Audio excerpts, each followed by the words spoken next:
మాట్లాడుతుంటారు. Literally fan girl మాట్లాడినట్టు ఉంటుంది మీరు మాట్లాడుతుంటే.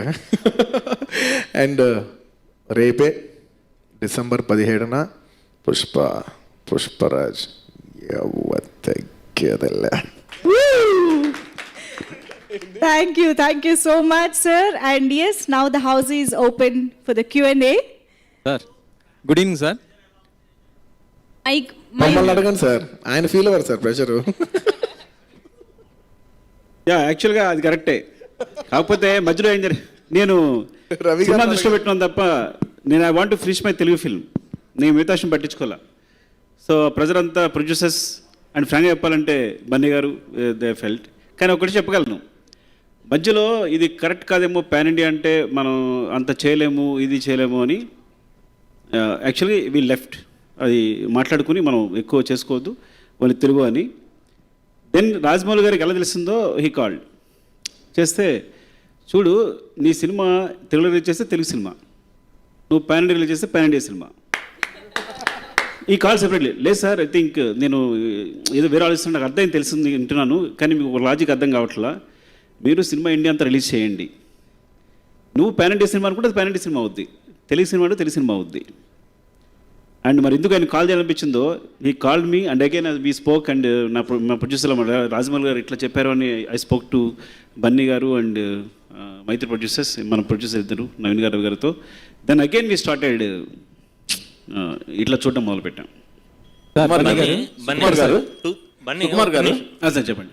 రంగస్థలం పీరియాడిక్ సినిమా, ఇది పీరియాడిక్ సినిమా కాదు.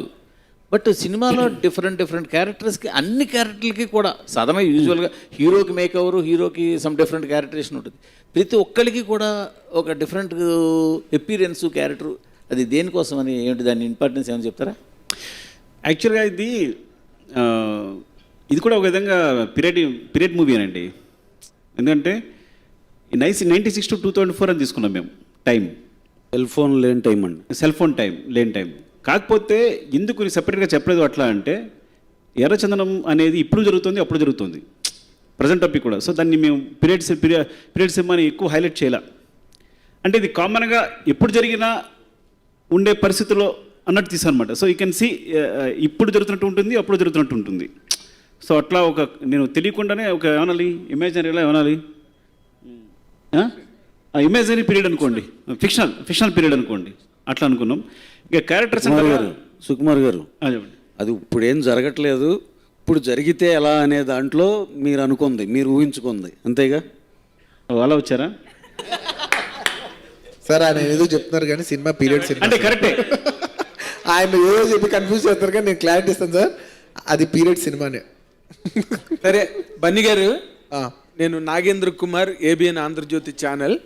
ఇప్పుడు ఓకే పీరియడ్ ఫిల్మో కాదు తర్వాత విషయం, కానీ when it comes to the point of your performance and your appearance in special, ఇప్పుడు నార్మల్గా సోల్ఫుల్ ట్రాన్స్ఫార్మేషన్ లేకపోతే ఫిజికల్ ట్రాన్స్ఫార్మేషన్ అన్నది అంత సులభం కాదని చెప్తారు, as per the histrionics in the acting faculty.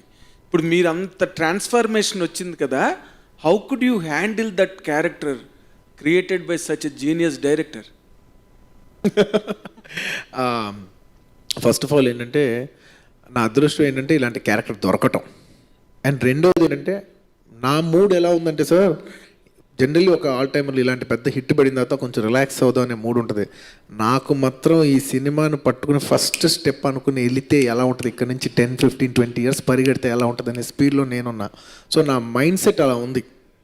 తర్వాత ఎలా ఉంటుంది అని నాకు తెలియదు, కానీ నా మైండ్ సెట్ ఆ రోజుకి ఇంక ఇక్కడి నుంచి అసలు పాపద్దనే స్పీడ్లో ఉన్నాను నేను. సో నాకు ఇలాంటి క్యారెక్టర్ దొరికినప్పుడు, ఇంత కాంట్రాస్ట్ క్యారెక్టర్, ఎస్పెషల్లీ అలా కుండపురం నా ప్రీవియస్ ఫిలిం తర్వాత ఇది ఇంత కాంట్రాస్ట్ ఫిలిము, నేనేమనుకున్నానంటే అసలు ఒక వ్యాక్యూమ్ ఉంది తెలుగు ఫిలిమ్స్లో. ఎంత హీరో ఒక క్యారెక్టర్ చేసినప్పుడు మనం ఎంత రస్టిక్కి వెళ్ళినా కూడా తెలుగు ఫిలిమ్స్ వరకు ఒక లెవెల్ వరకు వెళ్తాం, కానీ ఆ లాస్ట్ లేయర్ వరకు వెళితే ఎలా ఉంటుందని డైరెక్టర్ గారు నేను అప్పుడు మాట్లాడుకున్నాం.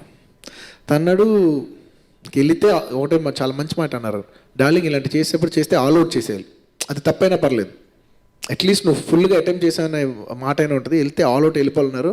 ఇంకా ఆల్అవుట్ వెళ్ళిపోదాం డిసైడ్ అయిపోయాం సార్. ఇంకా డిసైడ్ అయిపోయిన తర్వాత ఆకు మేకప్ వేసుకుంటాం, డైలాగ్ నేర్చుకుంటాం, ఇంకోటి చేస్తాం. కానీ ఫస్ట్ ఫిక్స్ అయిపోయింది చూసారా, that is the most important. అక్కడ ఫిక్స్ చేశారు ఆయన. కాలి వేళ దగ్గర నుంచి ఇక నుంచి తను ఓన్లీ ఫేసే కాదు మేకప్, మొత్తం బాడీ అంతా మేకప్. అసలు తెల్లగా ఉంటాడు కదా, సో కంప్లీట్గా సో అంతా అయితేనే బయటకు వచ్చేవాడు. ఇన్ కేస్ ఎక్కడైనా సెట్లో ఒక షూట్లో షార్ట్ గ్యాప్లో ఏదైనా చిన్న మిస్ అయినా కూడా అగైన్ ఆస్క్ మేకప్ రమ్మని చెప్పి మళ్ళీ దాన్ని పూసుకుని థింక్. నవీన్ గారు, బన్నీ గారినా సుకుమార్ గారినా కథనా, దేన్ని నమ్మి మీరు 180 కోట్లు ఈ సినిమా మీద పెట్టారు? సినిమా నమ్మే. మూడింటికి వెళ్ళి ఇప్పుడు ఇందాక అంటే సుకుమార్ గారు చెప్పిన దాని ప్రకారం నార్మల్గా అది కాస్ట్యూమ్ డ్రామాలు పక్కన పెడితే ఇంత గెటప్ ఇంత అంటే యాంబియన్స్ ఫిల్మ్ అంతా చేసేటప్పుడు యూ నార్మల్గా you don't leave a character completely unsqueezed. దాన్ని కంప్లీట్గా పిండి ఆ క్యారెక్టర్లో ఎంత ఉందో అంతా లాగేసే టైప్ కదా మీరు. ఇందులో ఇది అంతేనా? కాంప్లిమెంట్. ఇప్పుడు డైరెక్టర్ నార్మల్ గా ఆర్టిస్ట్ నుంచి కాదు, డైరెక్టర్ గారు అంతే కదా. ఇప్పుడు డైరెక్టర్ పిండేది ఆర్టిస్ట్ నుంచి అంటారు, కానీ మీరేం చేస్తారంటే క్యారెక్టర్ దగ్గర నుంచి పిండేస్తారు ఉన్నదంతా కూడా. ఇప్పుడు ఇందులోని ఈ క్యారెక్టర్ చేసేటప్పుడు to what level you reach the character and what is the benefit you have given to the character from your side? Sir నాకేంటంటే ఇవాళ మధ్యాహ్నం ఫ్లైట్లో దేవి గారితో ఇదే మాట్లాడుతున్నాను. నేను ఎప్పుడు మామూలుగా పని చేసేప్పుడు ఎలా అనుకుంటానంటే, డైరెక్టర్ నాకు ఒక ఆపర్చునిటీ ఇచ్చారు, ఎంత రస్టిక్ క్యారెక్టర్ అనే ఆపర్చునిటీ ఇచ్చారు. ఆ కోణంలో చాలా స్పేస్ ఉంటుంది, మనం ఎక్స్ప్లోర్ చేయం ప్రతి షాట్లో. ఇప్పుడు ఇతను చిత్తూరు కుర్రోడు, ఇతను కూలీ, ఒక సపోజ్ కూలీ క్యారెక్టర్ తిరిగే చూసాను. మామూలు మనకు షార్ట్ పెట్టారు, ఇలా చూడమన్నారు, చూసాం. సరే జస్ట్ ఒక లుక్ అయినా సింపుల్ క్లోజప్ టక్కని చూసాం, అయిపోయింది. బట్ ఎతకాలి, ఒక కూలీ చూస్తే ఎలా ఉంటుంది ఎతకాలి, ఇంకేమైనా కన్వే చేయొచ్చా ఎతకాలి. ఎవ్రీ షాట్ ఎతుకుతూనే ఉంటాను నేను. ఎందుకంటే అందరూ అనుకుంటారు, సార్ మీకు మంచి పర్ఫార్మెన్స్ సినిమా చేయాలనుందా, కమర్షియల్ సినిమా చేయాలనుందా అంట. నా ఒపీనియన్లో highest performance is in commercial cinema than normal cinema. ఎందుకంటే నువ్వు ఫైట్ చేస్తావు, ఫైట్ అనేది ఫైట్ కాదు, fight is a performance. Dance చేస్తే డ్యాన్స్ కాదు, అది డ్యాన్స్ ఇస్ అ పర్ఫార్మెన్స్. డ్యాన్స్లో ఎతకాలి నీ క్యారెక్టర్, ఫైట్లో ఎతకాలి నీ క్యారెక్టర్, సీన్లో ఎతకాలి నీ క్యారెక్టర్. సో ఒక యాక్టింగ్ చేసేప్పుడు ఒక యాక్టింగ్ రోల్ చేసే ఫిలింలో ఓన్లీ యాక్టింగ్ సీన్స్లో చేస్తే చాలు, డాన్స్లో ఫైట్లో యాక్టింగ్ ఉండదు జనరలీ. బట్ కమర్షియల్ సినిమాలో డాన్స్లు ఫైట్లు కూడా ఉంటాయి. How do you dance like your character, how do you fight like your character. So నేనేంటంటే ఇంత క్యారెక్టర్ స్కోప్ వచ్చిన తర్వాత నాకు ఎప్పుడు ఒక క్యారెక్టరైజేషన్ స్కోప్ కూడా దొరకలేదు. సుకుమార్ గారు నాకు ఒక్కసారి క్యారెక్టరైజేషన్ స్కోప్ వదిలిన తర్వాత ఇంకా నాకు ఆల్ అవుట్ వెళ్ళిపోవాలి, నాకు ఖర్చు వచ్చేసింది. నేను అంటే నేను ట్రిప్ అయ్యాను సార్. ఇంకా అది ఏంటో మీరు చూడండి, మీరు చెప్పండి రేపు ఎలా ఉంటుంది ఏంటాలి. ఆయన నేను కలిసి ఇంకా ఆల్ అవుట్ వెళ్ళిపోవాలనుకున్నాం, ఇంక వెళ్ళాం, ఇంకా అది ఏంటో మీరు చూడండి అంతే. చిత్తూరు లాంగ్వేజ్ అలా వైకుంఠపురం లాంటి బ్లాక్ బస్ట్ తర్వాత మీతో పాటు ఇంకోళ్ళు కూడా మాట్లాడుతున్నాను, ఆయన కోసం వెతుకుతున్నాను. ఒకనే అలా వైకుంఠపురం అంటే ఇండస్ట్రీ హిట్ ఇచ్చారు అలా వైకుంఠపురం. దాని తర్వాత పుష్ప, అప్పుడు 1, మళ్ళీ నెక్స్ట్ ఇయర్ మరి 2. ఇవి మీ కెరియర్కి ఏ స్థానంలో నుంచే పెట్టే సినిమాలు అనుకుంటున్నారు? డెఫినెట్లీ 2020లో best film, and definitely every year best ఫిల్మే చేయాలనుకుంటాం. మనం వచ్చే ఫిల్మ్ బెస్ట్ ఫిల్మే అవ్వాలని కోరుకుంటాం కదా. సో న్యాచురల్లీ బెస్ట్ ఫిల్మ్ అవ్వాలని కోరుకుంటున్నాం. సార్ రవి గారు, అలా కాదు, కమర్షియల్గా చూసుకుంటే 2020 స్టార్టింగ్లో అలా వైకుంఠపురంతో రికార్డ్ చేశారు. అంటే దీంతో కూడా ఆల్రెడీ బజ్, మీకున్న పెర్ఫార్మెన్స్ చాలా బాగా పిండాడని ఇప్పుడు మీరు చెప్పారు. అంటే కమర్షియల్గా ఆయన చెప్పినట్టు క్యారెక్టర్ ఆయన పిండారు, క్యారెక్టర్ అప్ చెప్పాను అంతే. అదే అందులోనే సెంటిమెంట్ పాలు ఎక్కువ తీసుకున్నారా మీరు, ఫైట్స్కి ఎక్కువ బాగా ప్రెజర్ ఫీల్ అయ్యారా అనేది? తను ఎందుకు చెప్పినట్టు నిజంగా చెప్పాలంటే ఈ ప్రపంచంలో ఏ ఆర్టిస్ట్ కన్నా కూడా ఒక కమర్షియల్ హీరోకే చాలా ఎక్కువ కష్టం ఉంటుంది. ఒక కమర్షియల్ హీరో అంటే మల్టీ టాలెంటెడ్ అయి ఉండాలి. మర్చిపోయాను క్వశ్చన్. సార్ రవి గారు, రవి గారు సార్ దాన్ని చెప్పలేరా ఉండే సార్. నేను వెంకట్ 10TV సార్.